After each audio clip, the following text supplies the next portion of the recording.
Hello, good people. This is me again, activist Junior Mahema. This Sunday evening, um, I'm back as promised to continue talking about racism in the LGBT community and how it is still affecting LGBT people, and that includes LGBT people who are seeking asylum to countries where it's so-called gay-friendly countries or so-called countries where people can be openly who they are. So, as promised, I made some research and yeah, I came across to some articles and newspapers that are online that I had to research on these issues because sometimes when we talk about these issues, people think maybe we just, maybe it's not there, and um, some people are trying to create stories, in order to support their complaint.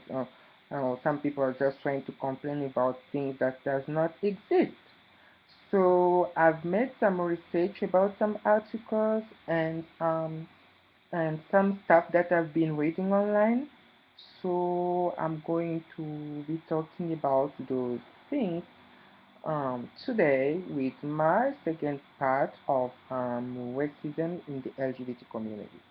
So stay tuned and stay with me as I start reading some of these articles in order for you to get to understand more about the issue of racism within the LGBT community. So I'm going to start with an article that is written by um, a award-winning multimedia journalist. His name is Ernest Owen. He wrote it for Huffington Post, which is the gay voice of Huffington Post. His article is called "Now is the time to start talking about racism in the LGBT community."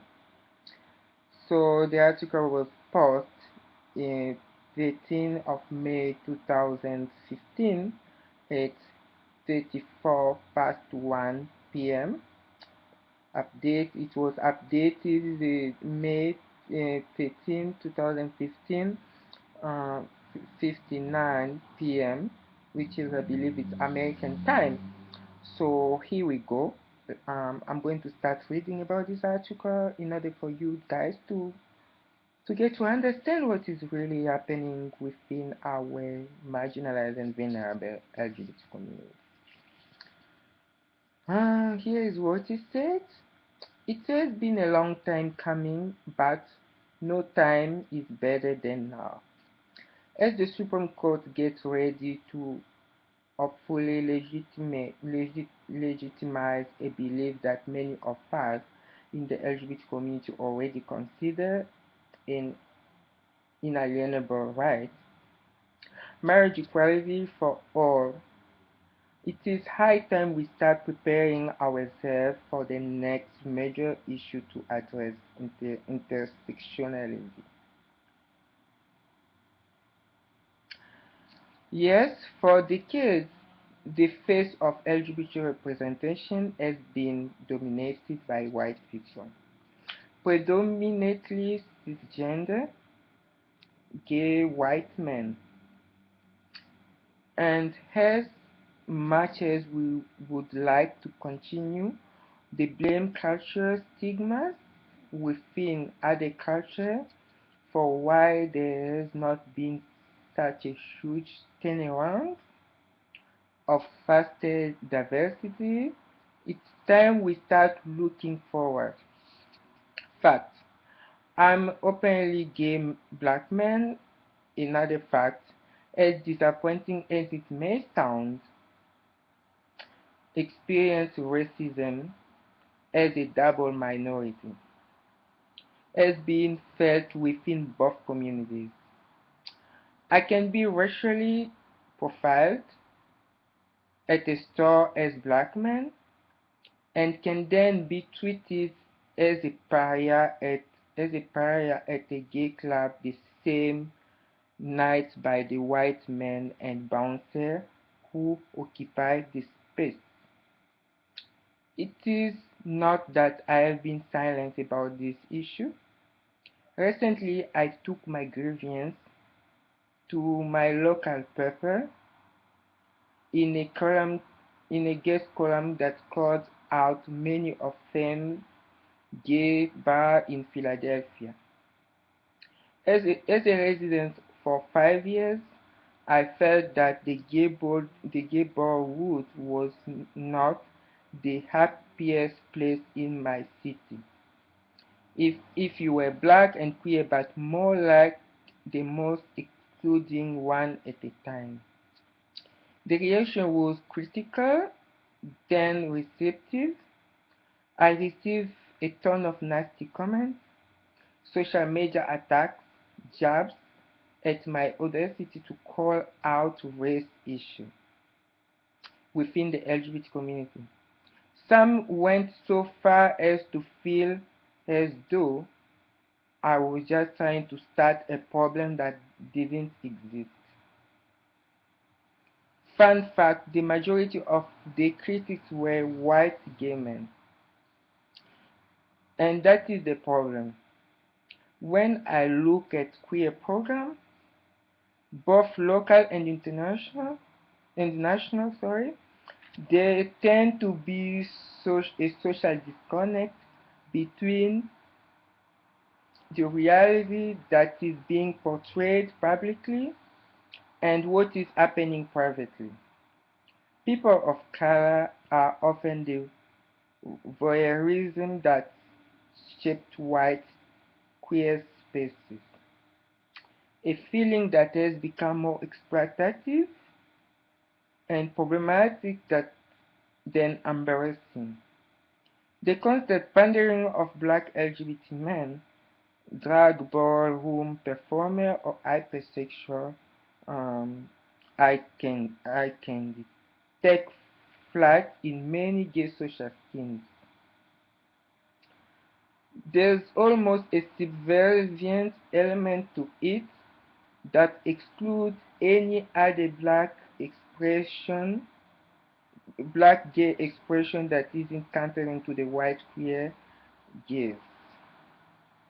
In other words, the various identities of queer individuals of colors have not evolved. Many of these institutions and spaces that are responsible for allowing them to have not. Take the fight for marriage equality, for example. Where have people of color been individually called on to take up that fight? Who set the agenda? And where are LGBT allies when it comes to the racial injustice we face outside of queer politics? In a community that boasts acceptance and equality, the LGBT community as a whole has been stagnant and rallying for other social issues that deeply impact a great number of its members and allies. When other human rights groups were at Ferguson or Baltimore, many LGBT organizations said and posted nothing about the queer people of color who might have been afflicted.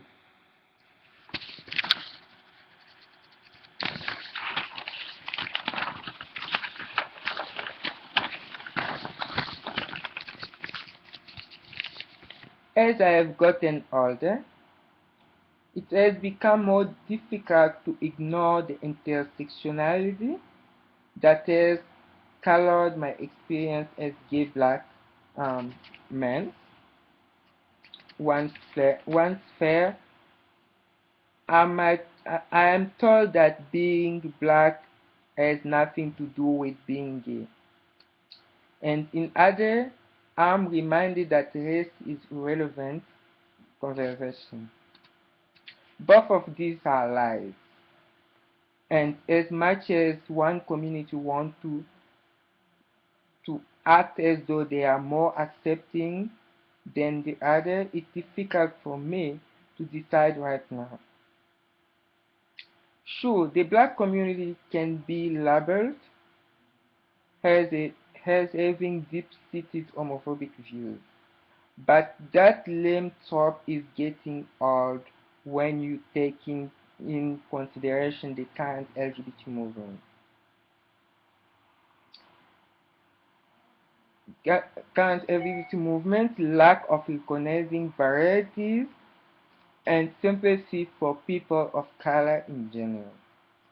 I'm sorry, but having few famous black drag queen and transgender superstar that not make this issue go away. The most annoying misconception that has often helped spur the dialogue on this issue is the myth that talking about racism within our community will distract from other issues, the other social cause we are trying to achieve. I will no longer accept that excuse. It, in 2015, it is 2015, if people are not allowing us to get married, it will have nothing to do with the fact that this, there is racism in our community, just as it is in theirs. At the end of the day, when we are finally over the constant focus on marriage equality, a cause that, in my opinion, reveals the privilege of our community in my regard to priorities, we would start getting real about what the faces and spaces of the next LGBT movement look like, and to a more diverse and colorful. Because the constant recycling of Dan Savage and many other white cisgender men like him turn off aspiring LGBT members of color to come out and align themselves with the movement. Overall, there is there need to be a time for us to come out and get serious about the lack of diversity in the LGBT leadership nationwide. It is not enough to just have Black, Latino, Asian, Native American in the room, but not actually invite their story and as well. Experiences as well. I'm tired of going to queer events that are fundraising for only white queer members causes, but ignore the more than 5 transgender individuals have been murdered so far this year. Visibility is one thing, but access and equity is another. Equity is another. We need to start expanding the conversations on race in these conventions, and not just for the LGBT member of color, but for the white counterpart.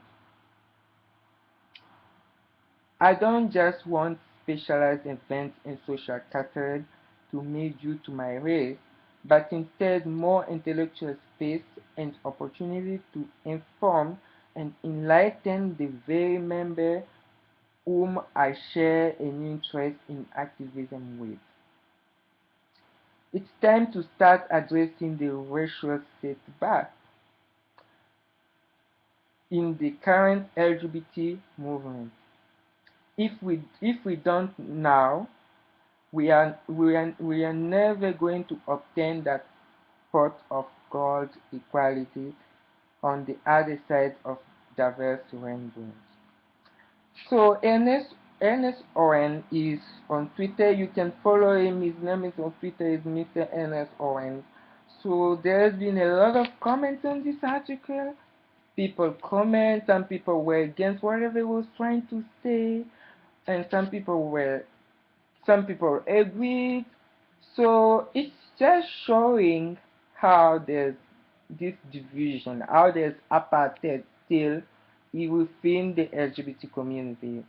So these are some of the voices already that are out there trying to reunite our community because we are one community and we are all fighting for human rights, for equality for all. So this is just one article, and then I'm going to read again another article. I've been making a lot of research on this issue, so I have another second article that I'm going to be reading um, now. This article was published with Gay Star News, and it's called it's what it's really like to be black gay man in the gay world. It's a story of Bernard Scott. He wrote about you are black man and therefore must be right there. So it's like what it really is to be. It was published June 5th, 2015 by a Gesta News contributor. So here is it. I think it was it's an open letter that he wrote, an open letter about his story, about his experiences that I'm going to be reading it right now. He wrote, I thought that I would find refuge from racism in the LGBT community, but this was not to be. But this was not to be. Despite our shared history of oppression, including being subject to legalized discrimination, some white gay men and lesbians still find some reason to discriminate against black and ethnic minority LGBT people. Our leaders decided that marriage equality was the pressing priority. Of course they did. They are mostly, if not all, white. If they were black or from another ethnic minority group, then they would have, without hesitation, prioritized an anti-racism drive, rallying behind the color-free rainbow flag and boasting salaries way above average. Our representatives display a distinct lack of empathy with today's black LGBT experience. Frankly, I strongly suspect that they would prioritize becoming the first LGBT passengers on a return flight to the moon before dealing with racism in the LGBT community. Because eradicating its perpetuate stench will require an unpleasant look in the mirror and acknowledgement that their leadership is part of the problem. Marriage equality is indeed a just cause, but there's something quite odd or even shameful in our achievement.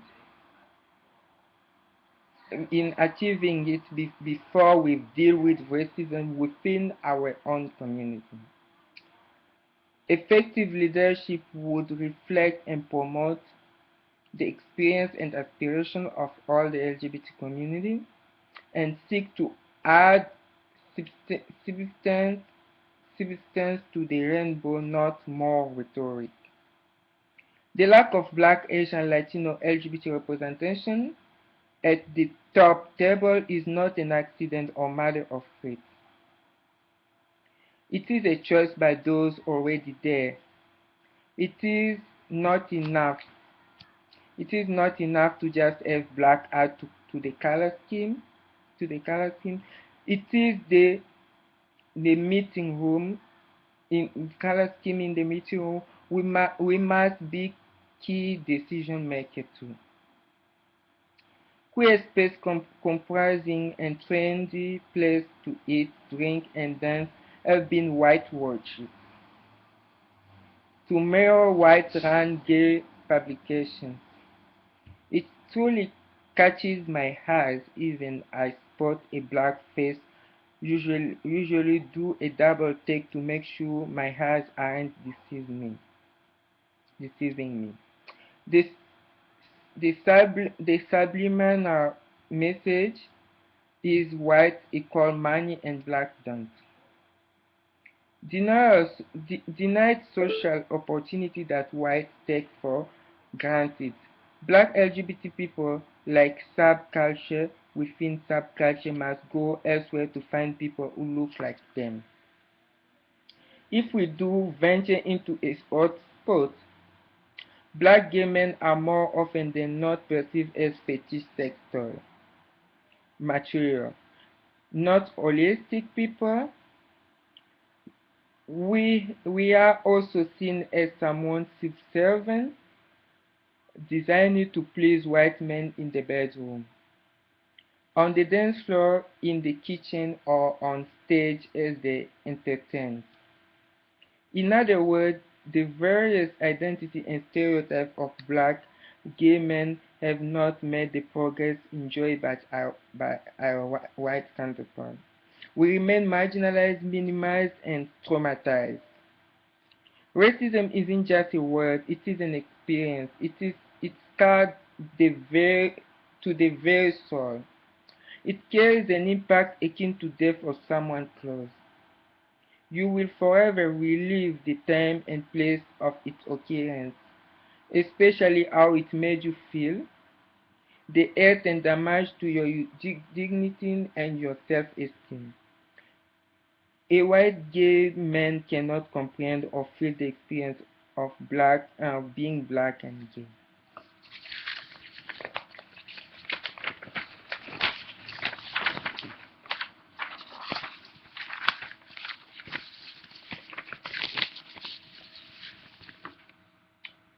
Double minority status and discrimination that come with it. A black gay man will be racially profiled by police in the streets and then be treated with suspicion or hostility when trying to get into a gay bar. If allowed inside, Shamrock like magic is suddenly invisible. The black gay man can now expect to grow a full beard, waiting to be served his well-deserved drink. Ignoring his not so subtle hint from behind the bar that they are wise to his criminal intent. Trying to buy while black, they will proceed to serve everybody but him, until it is beyond obvious that he will not give up. Experience will have taught the black gay men that white people find innovative way of expressing the derogatory intent beyond the word nigger without actually saying it.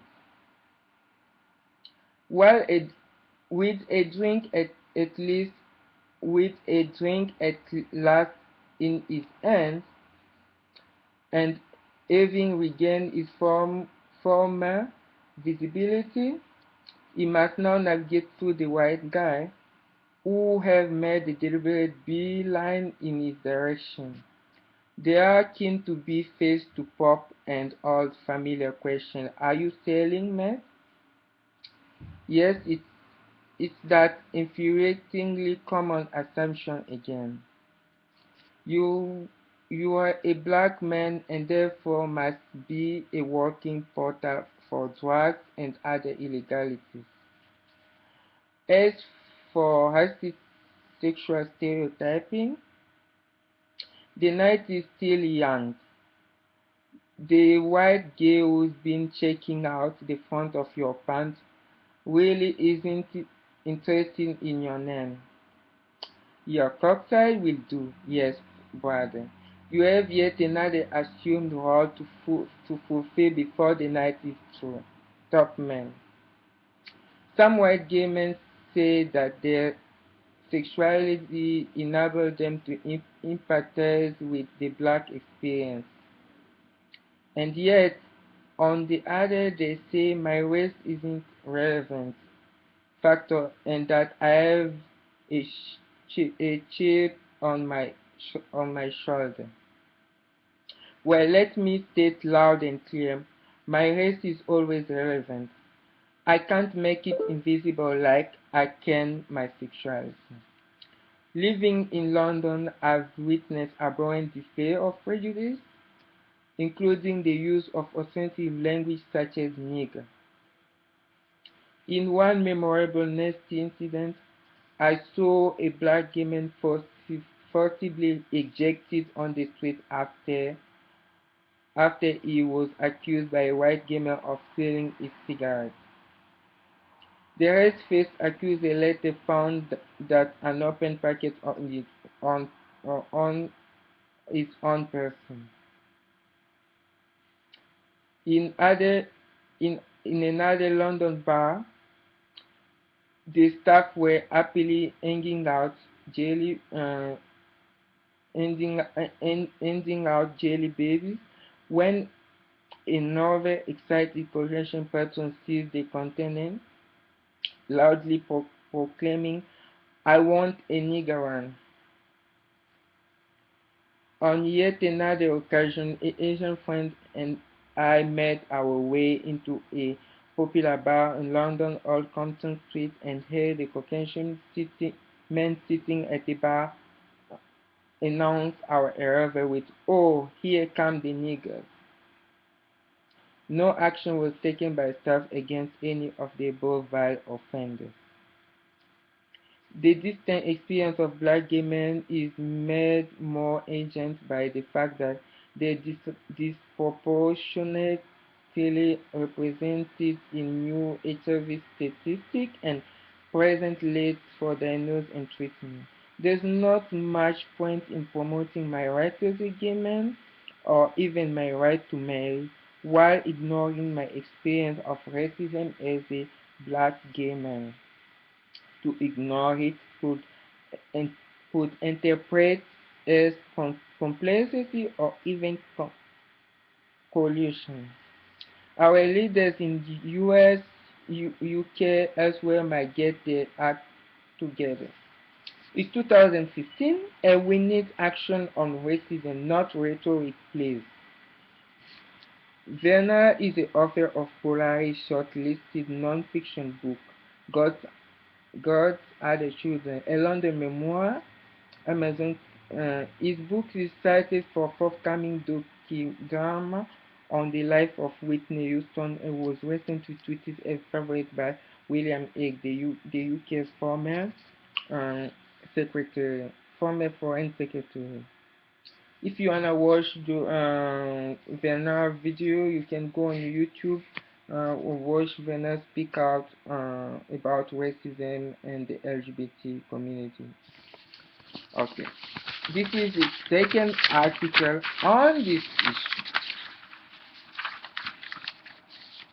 And now there was another survey that was published on this issue. There was a survey that was published on this issue, which I believe is in the UK. And the result was shocking.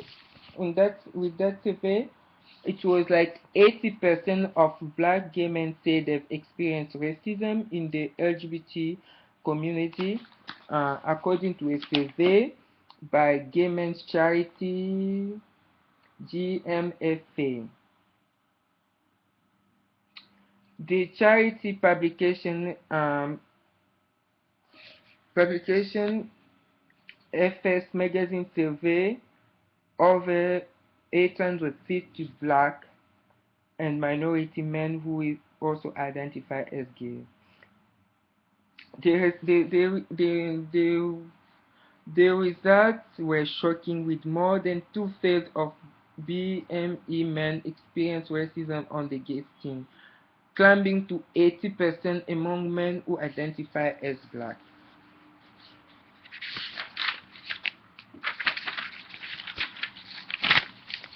The survey found 80% of black men, 79% of Asian men, 75 South Asian, and 64 mixed race men have personally experienced racism in the gay scene. 47 years old when recounts one incident telling the magazine, "The only approach I've had at a gay bar was when I was asked if I supplied bras. Terrible behavior that was not only insulting but humiliating, since I thought the approach made was due to romantic intent." 46 years old Londoner Stonewall added, "I've been made to feel excluded in gay bar where bar staff ignored me, although men asking if I got their order for takeaway. A drag queen selected me to humiliate in public by saying I would cover my beard or the crowd will get nervous." So, um, yeah, and here the survey continues. Um,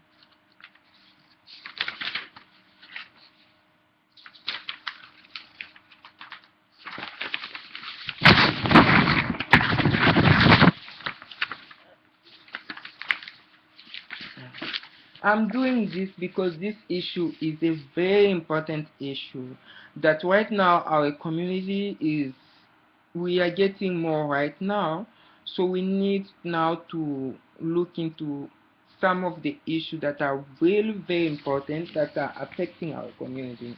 You know, otherwise we're not going to achieve the equality that we are asking for, the human dignity and human rights that we are fighting for every day. That's why I think this issue is very important that we start focusing on this, because there's repression, there's persecution, there's oppression worldwide right now against the LGBT community. And some countries are now, you know, gaining more rights for LGBT people. So we don't want that to be like apartheid. You know, we have rights, but it's still some people will be struggling. Some people, there will be segregation of people. We don't want that in the LGBT community, a community that has been already marginalized for a long time, that has been through oppression, to all kinds of, and things are still happening. People are still being killed. So that's why I think this is a very important thing to start looking into. So the survey, the UK poll show alarming racism in the gay community. As much as the global LGBT community prides itself on inclusiveness and tolerance,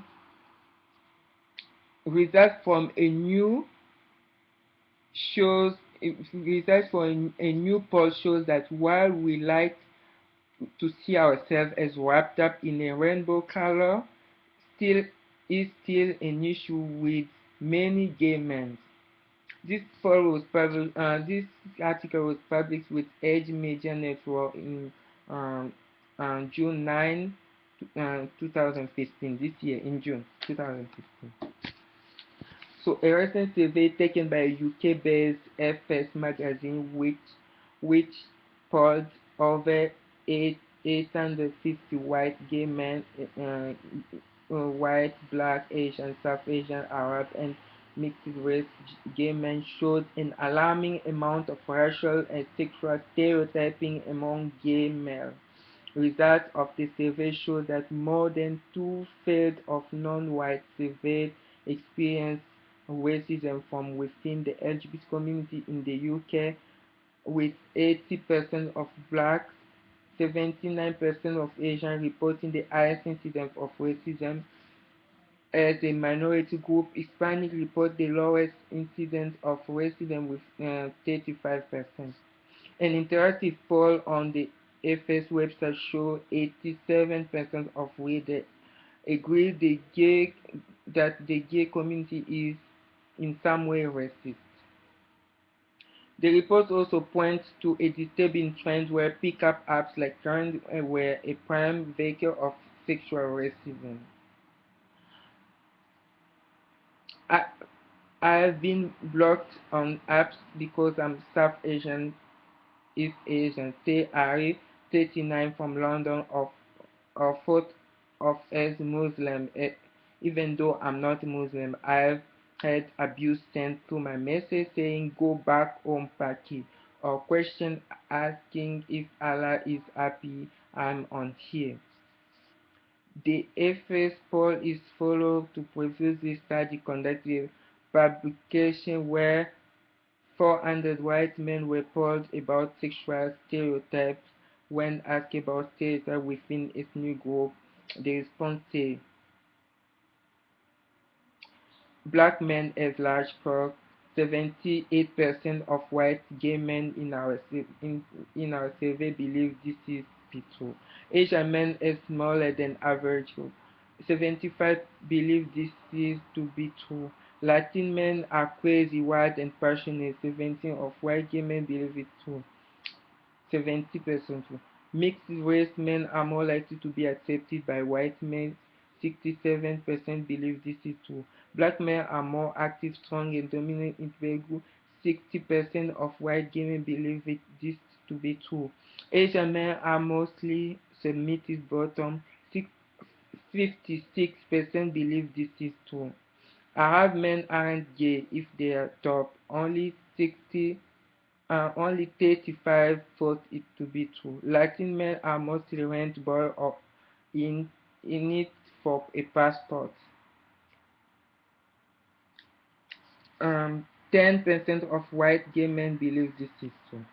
While the FS poll only surveyed gay men in the UK, the results are mirrored across the ocean in the United States, where, according to Wikipedia, many people experience racism in the dominant LGBT community, where racial stereotypes merge with gender stereotypes, such as Asian American LGBTs are viewed as more passive and feminine, while African American are viewed as more masculine and aggressive. So, let's keep it there.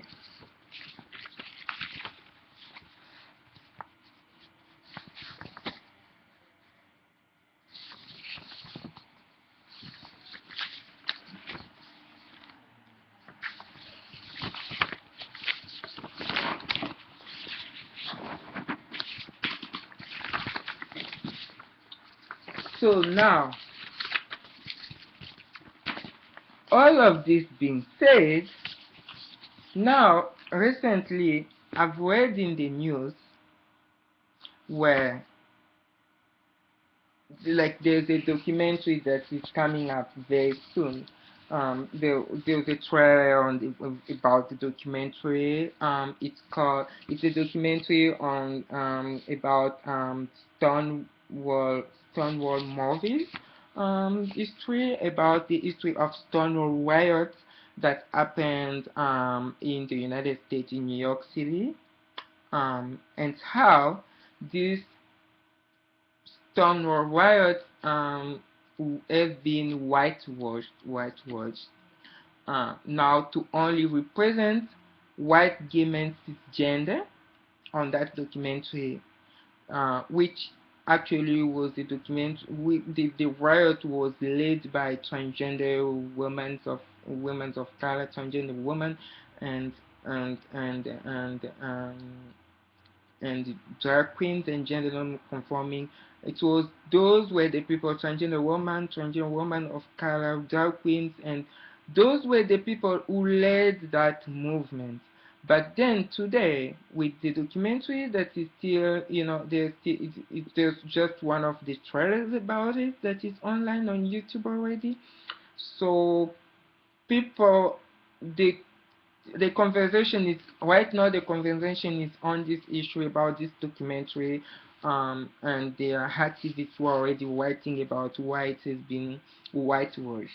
So this is the narrative. This is an article that I came across online while researching, just doing some researching about this issue. It was submitted by an anonymous on Wednesday, um, um, August the 5th, 2016, which is just this month, the 5th. It's written Whitewashing History, Stonewall movie leave out trans woman, and black drag queen who started the movement. Uh, Watching history repeat itself. This is what is written with the anonymous person who wrote it. Watching history repeat itself before your very eyes can be a bit taxing. Just like how they are often relegated to the sideline of the movement, they help it start in the new movie Stonewall. Trans women and drag queens and persons of color or are being all but written out of history. Quick, quick history lesson. The Stonewall riots were a series of violent protests against the police by LGBT community in New York in 1969. Many cite the Stonewall riot as the simple, most important event that led to the LGBT liberation movement in America and the foundation upon which all modern LGBT rights are founded. The trailer claimed to be a true story and tells the audience that a young white cisgender gay man was the first to throw the brick and start the Stonewall riot. In reality, hundreds of eyewitness accounts and documented evidence have said that riots were started by black, drag queen, and transgender women. These two people most credited and sparkling the riot and paving the way for modern LGBT rights were Marsha P. Johnson, a black trans woman who performed as drag queen, and Sylvia Rivera, Puerto Rican transgender woman.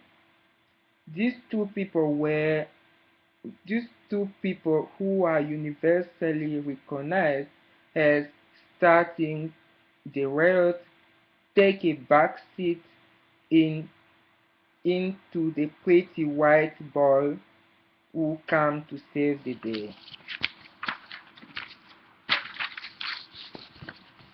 Marsha was the one who really started it on the night of riot, according to witness in David Carter's Stonewall biography. She went to the Stonewall Inn that night for her 25th birthday, and stalwart of as a stalwart of the bar was focus of much of the celebration. Like many trans women at the time, she performed as a drag queen. During the riot, Marshall was observed dropping a heavy weight onto a police car, a powerful moment in the initial resistance.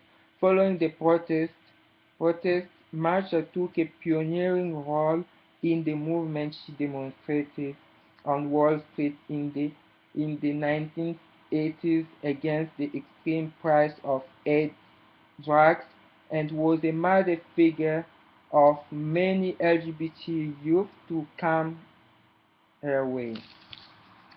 Sylvia was 17 years old Puerto Rican drag queen, trans activist on the night of riot, persuaded by Tammy to attend. According to one biography, she was in the crowd that gathered outside of the bar. She believed to have yelled, "It's the revolution." She is cited with being one of the first bystanders to throw a bottle. Sylvia was founding member of both the Gay Liberation Front and Gay Activist Alliance, as well as co-founding the Straight Transvestite Action Revolutionary with her close friend Marsha P. Johnson. She dedicated her life to helping homeless drag queens and trans women.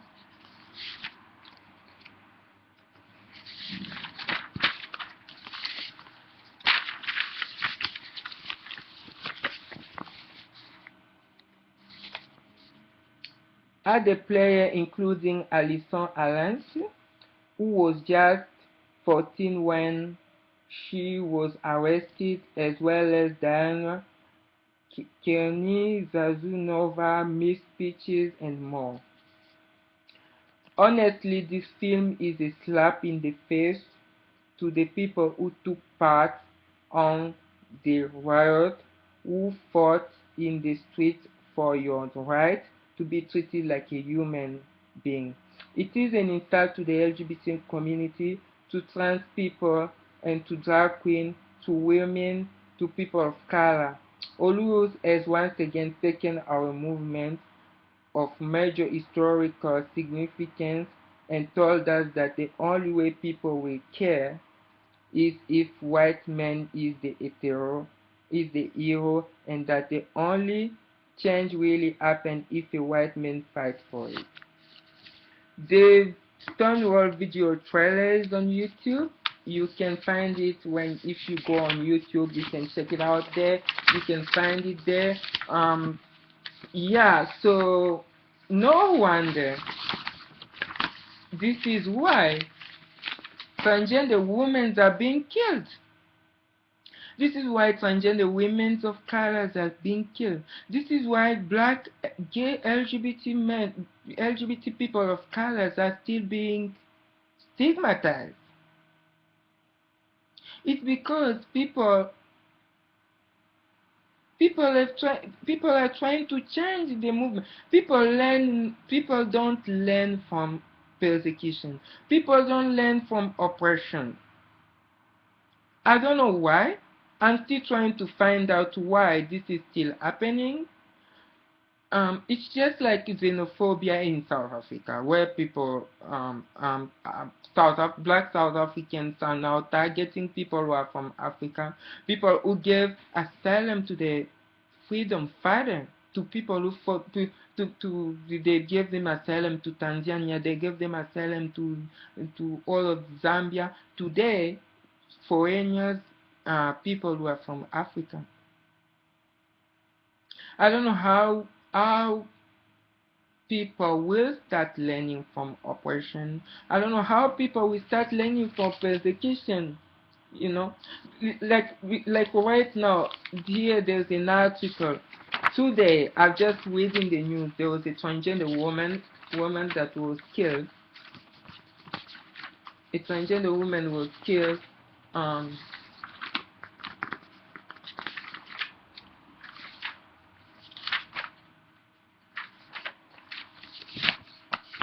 a transgender woman of color was killed.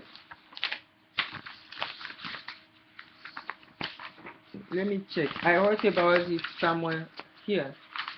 Um, I'm just checking it quickly. Yeah, yeah, sure. I wrote her name here. Her name is Amber Morore. Is the 12th trans woman person killed in the U.S. in 2015 in Detroit. And if you look at this movement, most of gay people, most of gay men, most of cisgender gay men are not supporting transgender rights. Most of them are not, they don't even care about the killing of transgender people. They don't even try to start, like the way in the 70s, the way gay people, gay men stood up in San Francisco, in New York, in all the most western liberal city of the world, stood up against the HIV epidemic that was killing lives.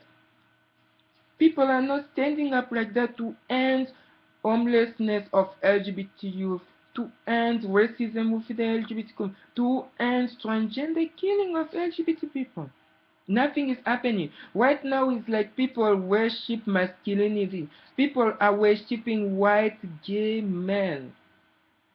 People are worshipping racism. People are worshipping sexism, which are the things that we fought, which are the things that kept us for many, many years oppressed. We are under oppression because of sexism, because gay men were believed to be faggot. Faggot means you look feminine. It was because of sexism. People who stood up against all of this violence were people at Stonewall riot, were transgender women, were people of color, were all of those minority groups. That's why we have this intersection. We have this, our struggles are together. We are all minority groups. We have to come together to end all persecution and all oppression. If we want to achieve the equality that we are fighting for every day, if we want everybody to be treated with dignity and respect, we have to come together. We have to unify. Unity is the strength. Unity is what is going to make us stronger. Look at how these Christians are coming together. Look at how these Christians are supporting someone who refused a cake. They're supporting them with millions, almost millions, to just support someone who has a strong religious belief. Why that cannot happen in our community? Being gay is not about sex. Being gay is not about hookups. Being gay is not about sexual stereotyping people. It's more than that. That's why people were fighting for marriage equality. It's because we believe in love. Love is not about taking people as pariah or as of fetish or as sexual toys or as all of that, you know. The time for that is over. Right now, the time is to look into the more pressing issues. We have to stop taking things for granted. We have to stop leaving people behind. This is the only way we can reach a homophobia and transphobia free generation. And this is how we can make this world a better place for every single LGBT person all over the world. So this was my second part of this article about racism within the LGBT community.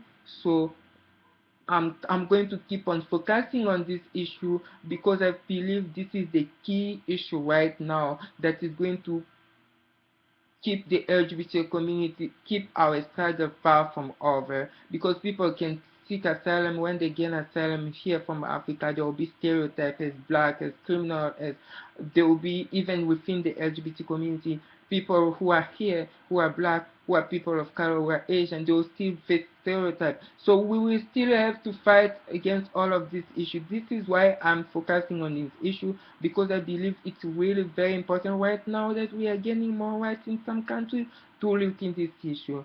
Thank you very much for being here with me.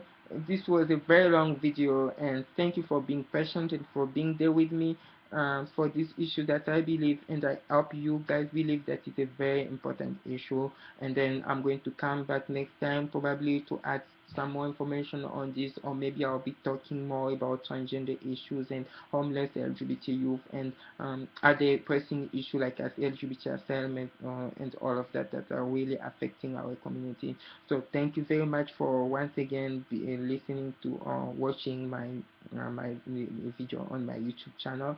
So probably you view me again very soon. And I hope you guys are having a great Sunday evening. Thank you very much. Bye bye.